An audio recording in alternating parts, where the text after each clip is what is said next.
So I had been on the job about 3 weeks, and I got invited to the annual talent planning session for the company I was working with at the time.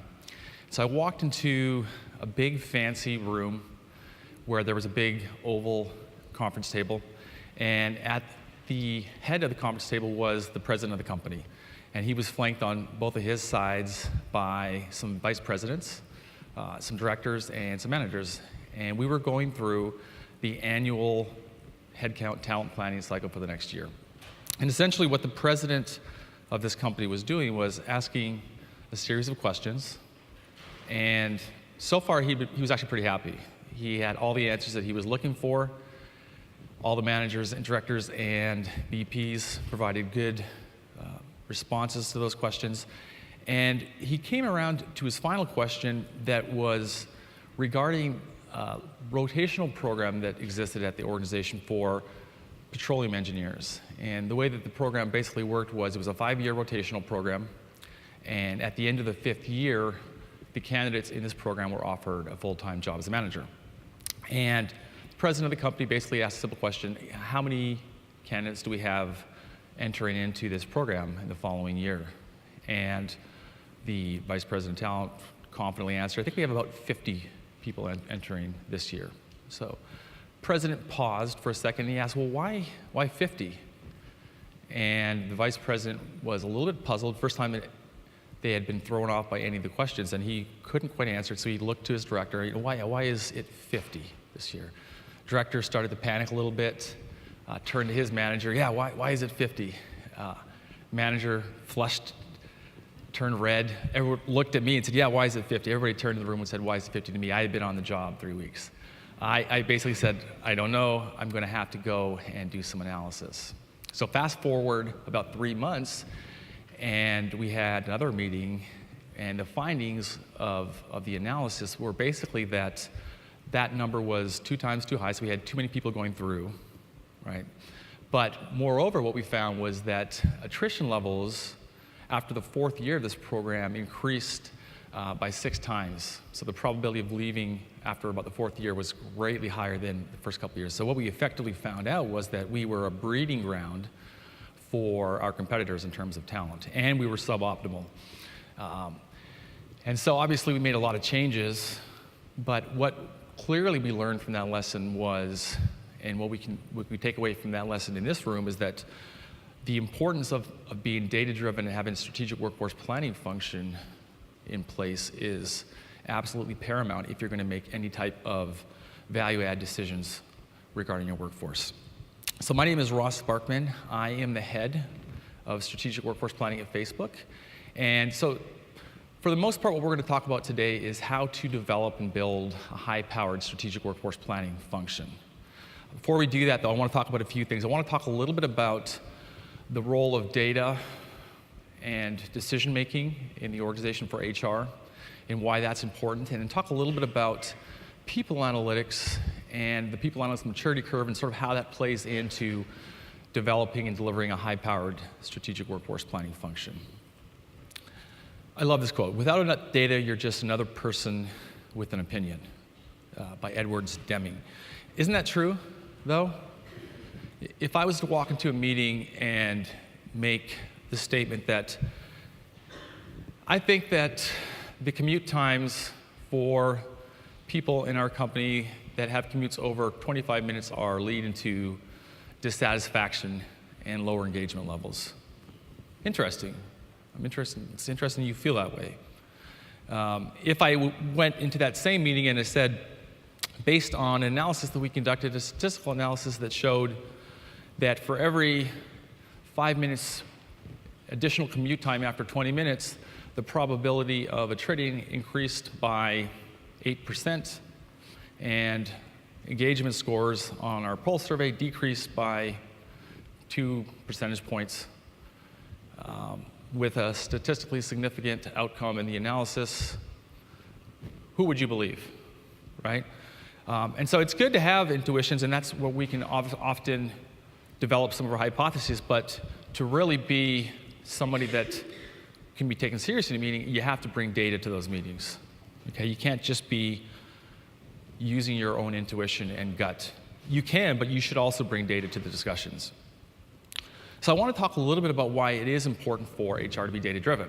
And I'll use a couple slides to sort of articulate this point, but if you think about the enterprise as being a series of functions that are led by managers who have been entrusted by the organization to make decisions that will lead to positive business outcomes or shareholder value, whatever you want to call it, what do we typically think of? We typically think of functions like marketing and sales, product development, engineering, operations, finance. And how do the managers in these functions make decisions?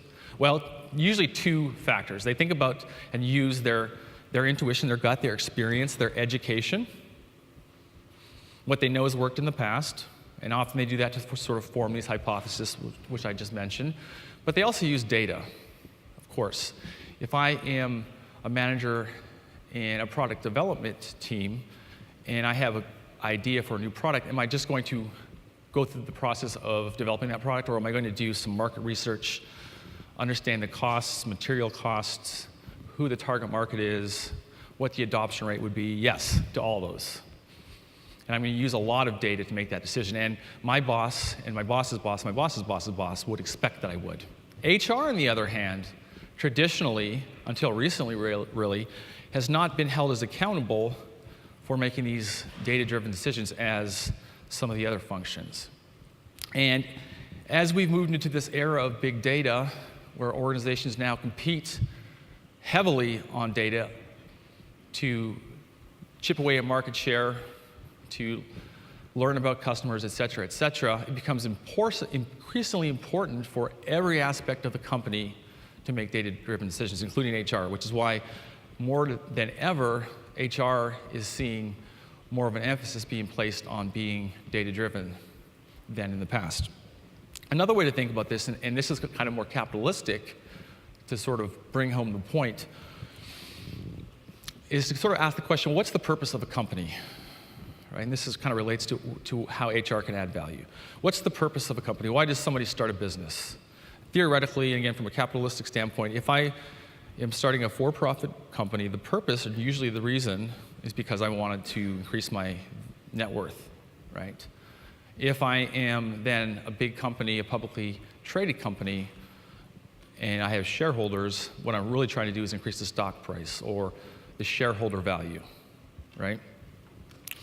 And so, as a shareholder, I am looking for managers that are going to make decisions that are going to be the best for the company to increase that value.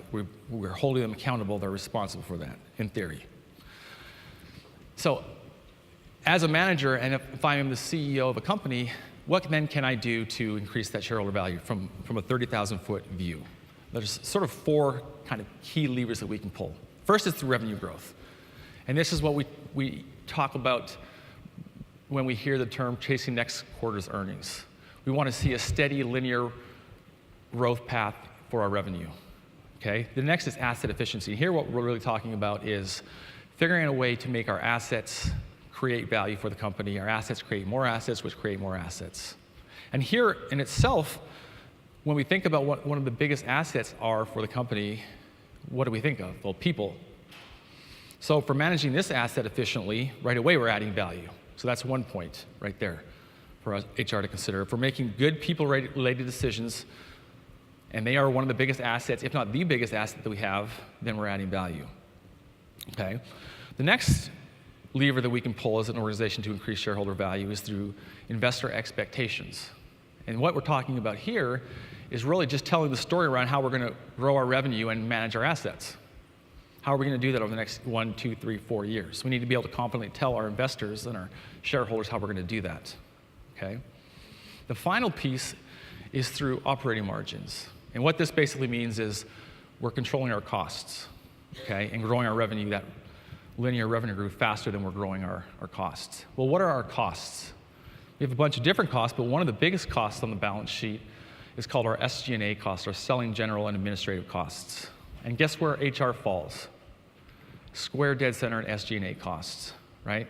So if we're trying to minimize our costs and SG&A cost is one of our biggest costs, and HR is in SG&A, all the decisions that we make regarding our HR programs and our people should then be made with the lens that we're trying to maximize our outputs and minimize our costs to drive that shareholder value. So it's clear that HR really does and has the opportunity to add as much value as any other function in the organization if we make smart decisions. Okay?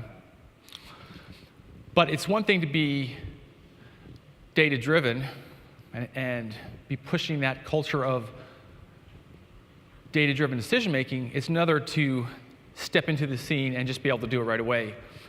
And the reality is that it takes time to get to a point where we are an HR function that is data-driven.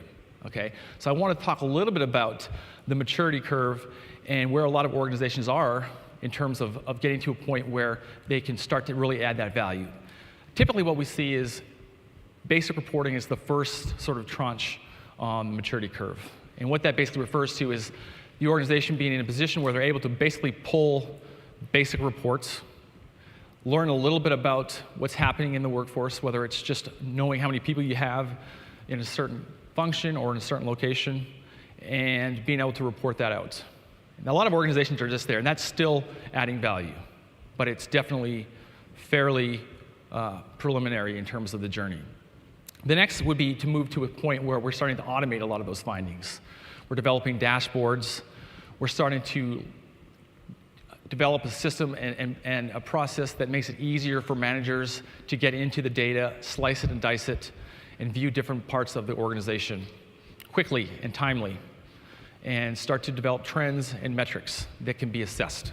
Okay? That's where I think a majority and a lot of companies are today in the people analytics journey. Then we take a really big leap and sort of cross this chasm into the statistical aspects of people analytics. And here we're getting into more statistically driven decision making, where we're trying to infer what happened in a situation, why it happened, and when it might happen again. Okay, and this is when we're starting to hire more deep quants in our people analytics functions, PhDs, stats backgrounds, to be able to start to answer that question, why did it happen, and what's the risk of it happening again? Okay, and then finally, we move into this predictive analytics space, and this is kind of where a lot of the companies like Facebook and Google are at right now. And now we're going from not only being and doing inferential statistics to starting to do more predictive analytics, machine learning, org network analysis, optimization, right? Really using the most contemporary statistical methods to understand what might happen in the workforce in the future. Okay, and that's when we really start to be able to add value for shareholders. But it's a journey, and we have to acknowledge that. It doesn't happen right away.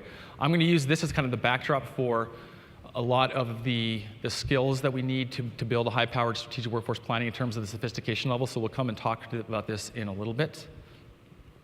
But I want to switch topics now to discussing what workforce planning, strategic workforce planning is and what it's not.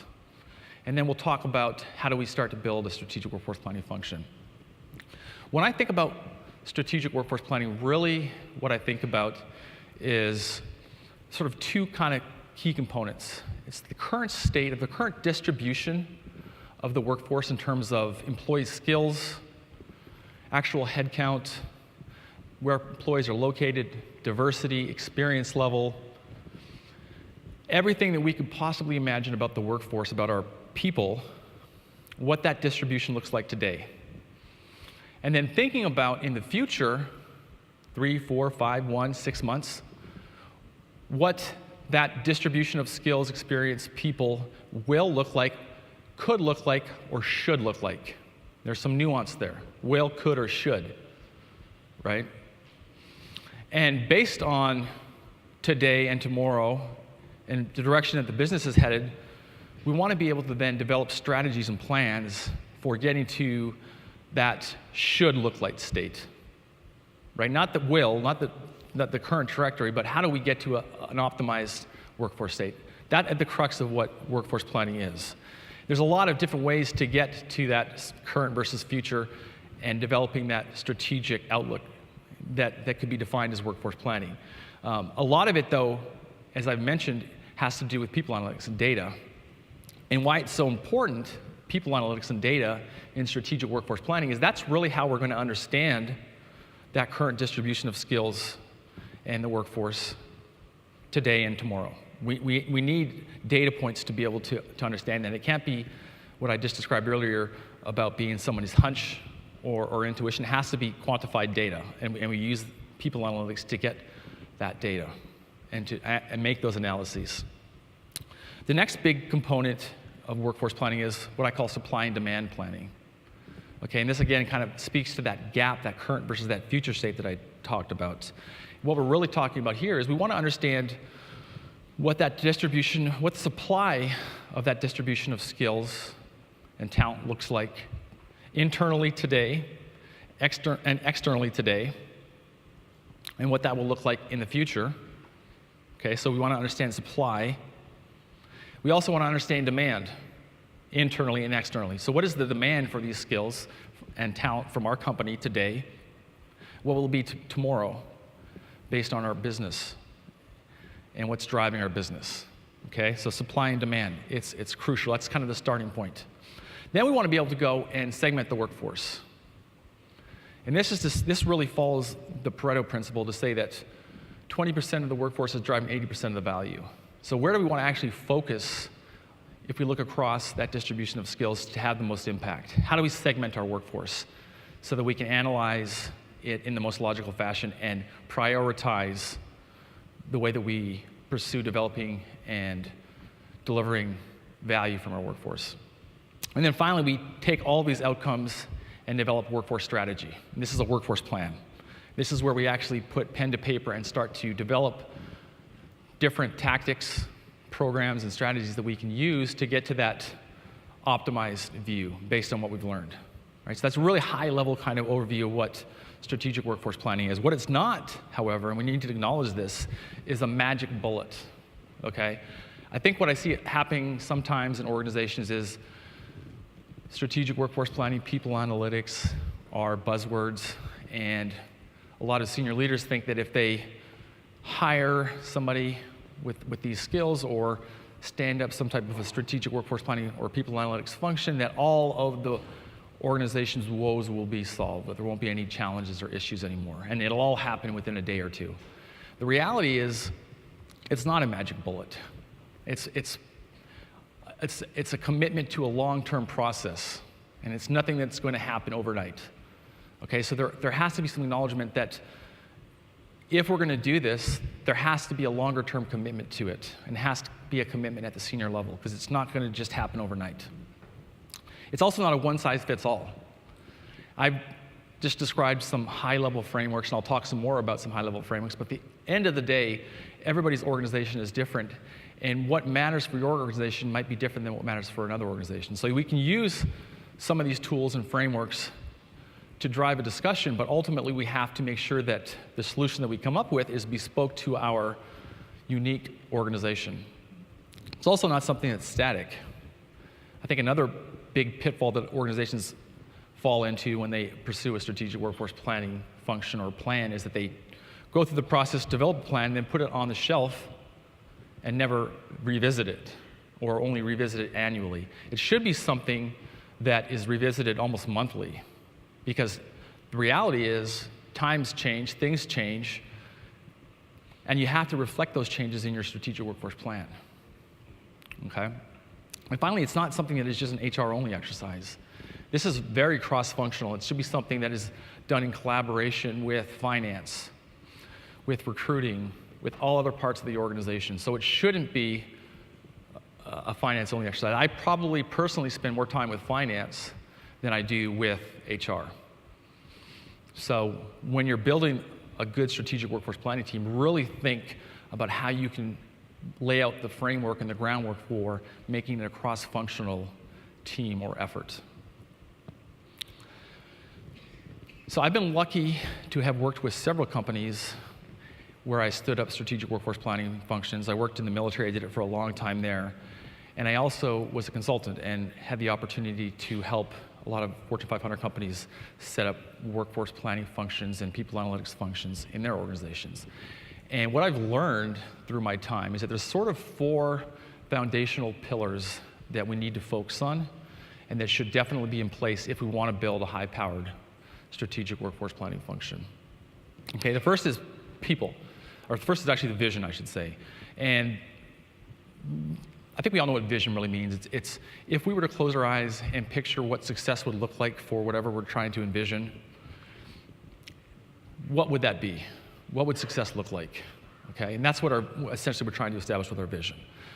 To do that, though, and actually execute on our vision, we need to have the right people that are driving that vision, the right people on the bus. We have to have thought through the processes that need to be in place to develop a sort of a high-powered machine. And we need to ensure that we understand the data and the technology that we'll use to scale, grow, and support this function. So these are the 4 pillars that I want to talk a little bit about specifically that really should be put in place prior to even going out and hiring anybody for a strategic workforce planning function. And if you already have people, you should be going back and revisiting these 4 areas and thinking really strategically through how you've built out and what the vision is for each of these different components. So vision, really what we're trying to establish here is what do we want to get out of our workforce planning vision, team? Okay? Do we want it to be something that is a tactical component of the organization? Do we want it to be something that is truly a strategic partner that will help us develop and optimize the workforce? The answer could be, it depends really on your organization. But to make that decision and to understand what that vision should look like, it's useful to think about what you could potentially achieve with a good strategic workforce planning, depending upon the level of effort, resources, and sophistication that you strive towards for that function. Okay, so I've kind of outlined a few of them and some of the things that you would want to think about if you were to make that your vision. The first would just be basic headcount reporting, right? And what I'm talking about here is maybe you're an organization that doesn't have a lot of time and resources. You have a small finance department, and you just want to take the budget, the headcount budget every year, and be able to allocate it across teams optimally. Okay, that could be something that is your vision, and that's what you need at that time, and there's nothing wrong with that. And so what are some of the things you need to think about? Short-term supply and demand, attrition, et cetera. And we need to think about, well, what would be the skills that we would need for that? Maybe it's something that's a little bit longer term, right? Maybe you've been doing short-term headcount planning, but you're starting to mature as an organization. The talent market is becoming more competitive. You need more lead time to recruit. And so you need more of a longer range output or outcome regarding your workforce planning. So you need to think then longer term. What does that then entail? Well, we're going to have to do some forecasting. Again, we're going to have to understand attrition, right? We're going to have to understand supply and demand and regional aspects of talent. But that could be something that is what is in scope for what your organization needs at that time. Workforce segmentation could be another component that you strive for. So now we're going from not just being able to project and develop a workforce plan for the organization at a 3 or 4 year level, but we're going now into granular sections of the workforce that we think that we really need to do a deep dive on. So workforce segmentation. Skills-based strategic workforce planning, that's when we start to get really valuable. And now we're not talking about just headcount, but we're talking about understanding and developing an inventory of skills that either exist today or we will need to have in the workplace in the future, and figuring out how do we develop them, how do we acquire them, what are they, and how do they relate to broader headcount, okay? And then finally, we're talking about workforce optimization. And this is what I alluded to earlier, where we're going out and really doing a holistic assessment of what our workforce looks like today, the distribution of those skills and the talent and experience, and what it should look like tomorrow, making the strategic actions, putting them in place, and executing on them. That's obviously going to take the most effort, okay? But that could be what your vision is, or it could be something as simple as developing a basic headcount planning strategy. People and having the right folks on the bus, in my mind, is probably the single most important factor to delivering on a good strategic workforce plan and developing a really strategic workforce planning function. And as I just alluded to, you can't know what the right distribution of skills and people for that team are unless you know what the vision is, which is why I said it's important to start with the vision. Once you have a vision established, though, you can start to think through what are the type of people and skills that I need to have on my team to execute that vision. if it's basic reporting and basic headcount planning, the skill profile and the person or people that I would have on my team is going to be much different than if I want to develop a workforce optimization strategy, okay? Next thing we want to think about is what skills actually exist in the organization today. Do we have people that can do this? Or do we have to go external? If it's more sophisticated vision that we're trying to execute on that requires machine learning and very sophisticated statistical analyses, there's probably a good chance that we'll have to go external. If we're not looking to get to that level, then maybe there's people within the organization that have good context of the business that can help us achieve our goals. We also want to think about how many people should be on that team, right? If we're talking about really developing an optimized workforce strategy with a big company that's highly matrixed and global, that could be a potentially big team, right? A good way to approach this and to think about bang for your buck, as it were, is to ask yourself, if we was only to hire one person, we only had the budget for one person. The reality is, for a lot of organizations, there might only be budget for one person. You could ask yourself the question, what skills and experience would I want him or her to possess, right? And that can really help you to understand, okay, this is what we could realistically do. We only have budget for one person, and this is ruthlessly prioritizing what we would need them to have. That can really help you to center the discussion and to think through what are the skills that you absolutely require. So I think also a good way to think about the skills in strategic workforce planning are to think about the skills and to think about the maturity curve and the people analytics maturity curve I just discussed, because a lot of the more sophisticated skills for a good strategic workforce planning function are actually the skills that are required from the people analytics team. Okay, so I kind of outlined some of the core skills that we would want to consider across each of those different tranches of the maturity curve. When we start talking about basic reporting, and again, this is true for basic workforce planning, you're going to want somebody that has some basic Excel skills. You're going to want somebody that can leverage and use SQL, a programming language, to manipulate and engineer data from disparate data sources, because when we're doing workforce planning, there's going to be a lot of disparate data sources that we have to pull data from. Database administration is a good quality to have. There's 3 skills at the bottom of each of these different areas that I've included that I think is really what separates the workforce planning skill set from the people analytics skill set. So in addition to having the people analytics skill set, each of these different levels of sophistication should also have consulting background, communication background, or a good communicator, and leadership experience. And the reason why I say this is because I think this is where strategic workforce planning starts to differ a little bit from people analytics, where you can realistically have somebody just doing a lot of analyses and pumping out reports in people analytics, but when you get into strategic workforce planning, there's a lot more interaction with the business. There is that consulting component. There is that communicating with senior level stakeholders. Okay, there's that ability to be a leader and have presence in a room that is required in strategic workforce planning.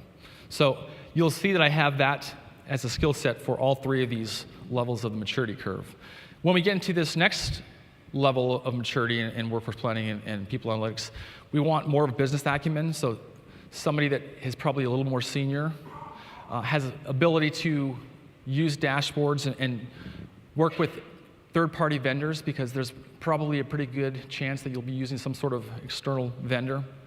Again, consulting, communication, and leadership.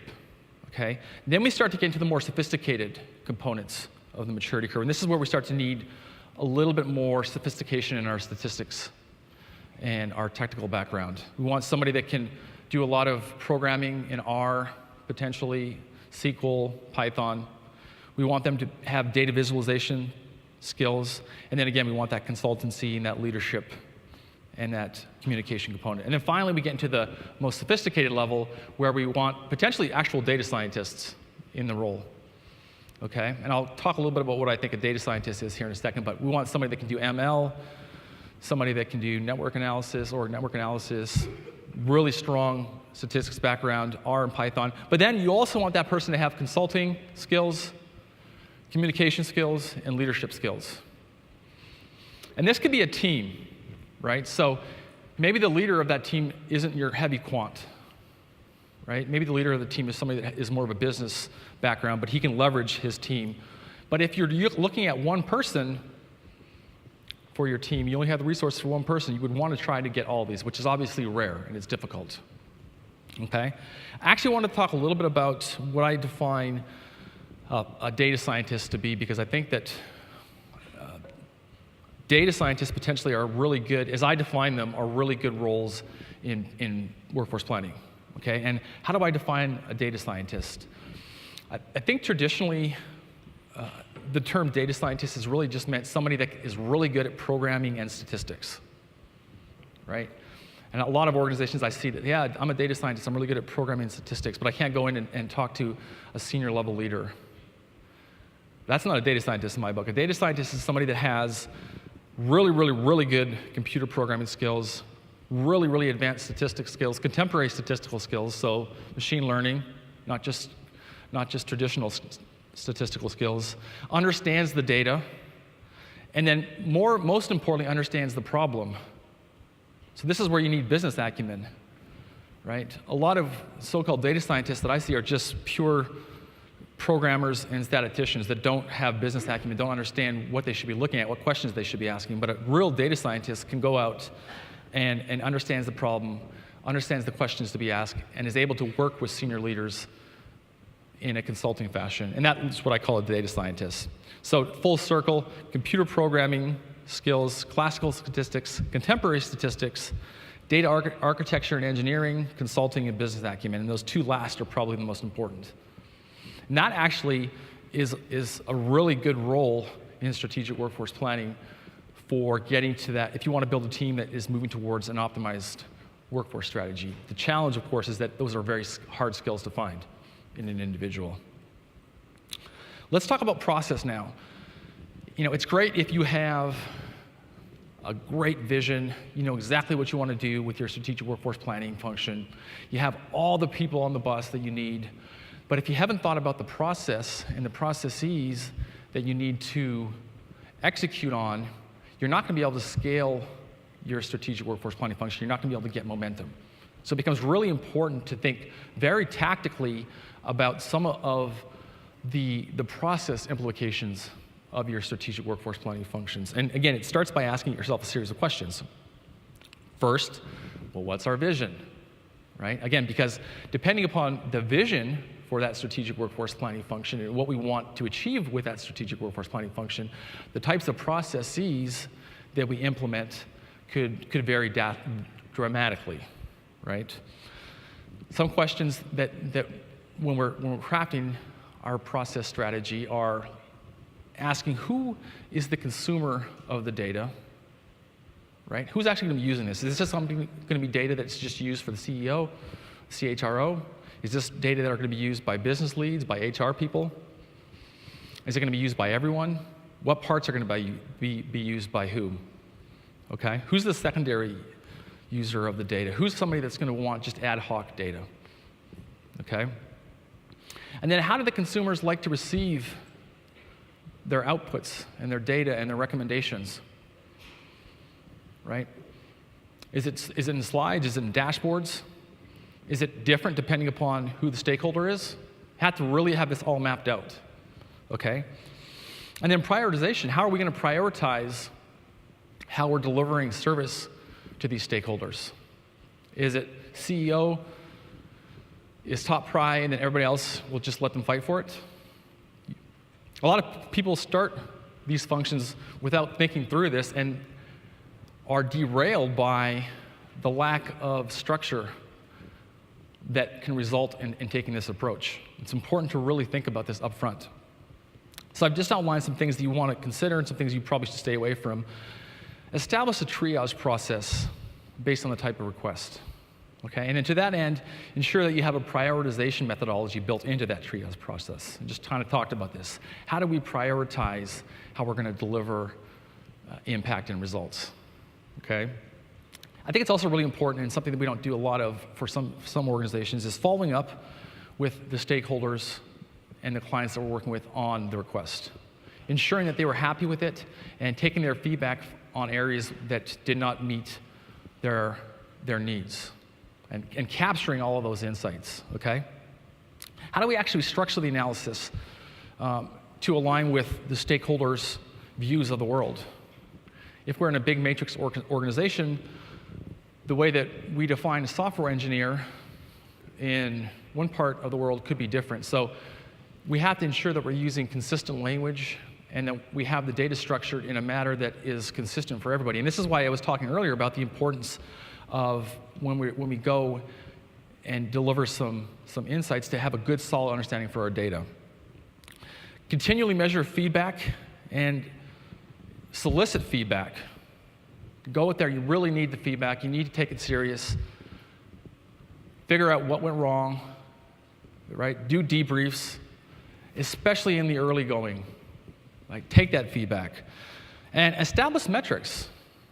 I think that it's, again, especially at the start of the journey, develop some baseline metrics, track yourself, see how you're doing, adjust, and continue to develop, okay? Things that we want to stay away from, definitely don't not have an intake process in place. It's really important that we have an input-output process in place. So we really want to make sure that that happens. We don't want to leave our stakeholders out in the dark regarding how they get and receive data. Okay, again, this is an area where a lot of organizations get tripped up is word gets around that there's this strategic workforce planning function or this people analytics function. Nobody knows how to engage that organization. Do I send somebody an email? Is there a portal? Is there a ticketed system? Make sure that everybody knows. And this is part of that communication and that change management piece that we want to consider. Manage expectations with your stakeholders and your clients regarding what they can expect to receive, how long it's going to take, is there going to be any iterations, right? If you manage those expectations up front, you can avoid a lot of the pitfalls and learning experience of dealing with that stakeholder in the future.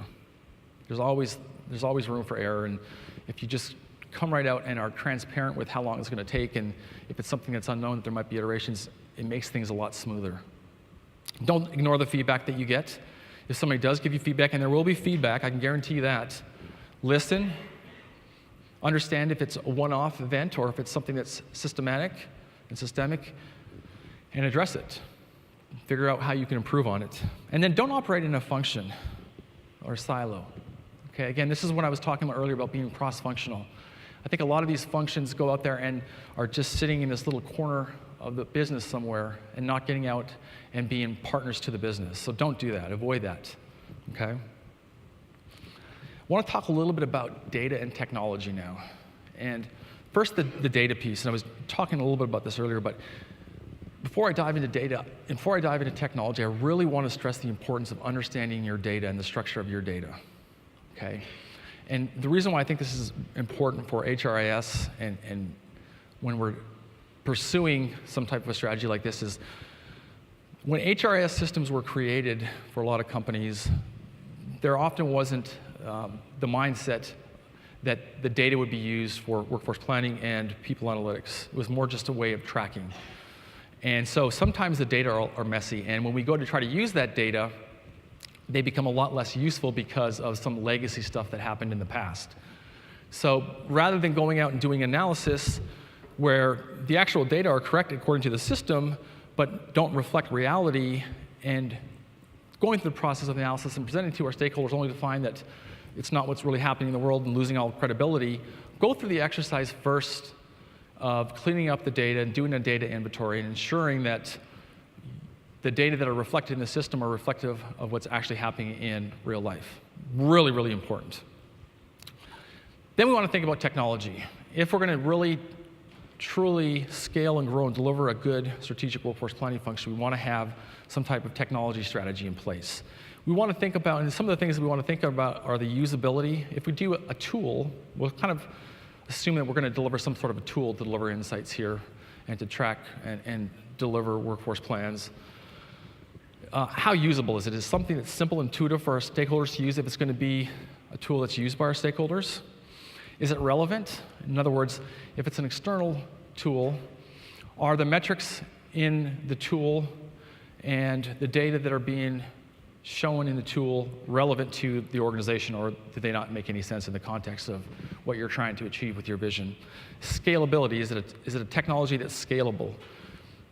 okay? Or is it something that is not going to scale with the business? Cost versus the benefit. We want to think about if it is a off-the-shelf solution, how much is it going to cost versus how much value is it going to deliver? And that's really important, okay? And so a good way to think about, I'm going to skip this slide right here and just talk, because we're almost out of time, talk about how do we actually select a vendor if we're looking for a tool. And this is a really good sort of assessment to potentially use if you're going to choose to go with a vendor.